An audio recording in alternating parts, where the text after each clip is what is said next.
Some of the common circumstances involved in drug-related deaths are that they happen in a person's home or a friend's home or actually out in the community as well.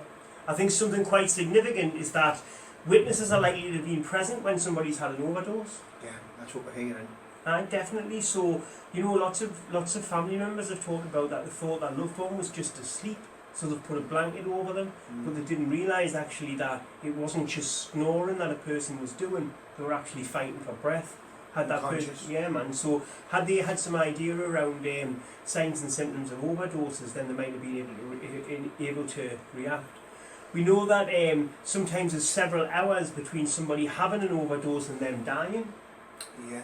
So it looks like they're gouging, but they're slowly going into overdose, definitely. So I think the thing for me is somebody's not just using an opiate and then dying instantly.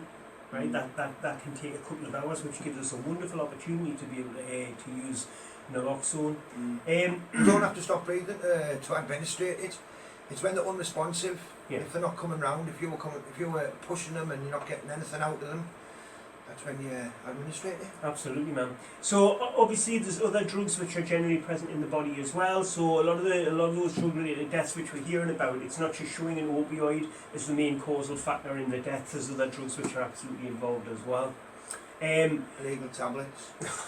Illegal tablet. And one of the things that we talked about earlier was like when we're talking, witnesses are likely to have been present.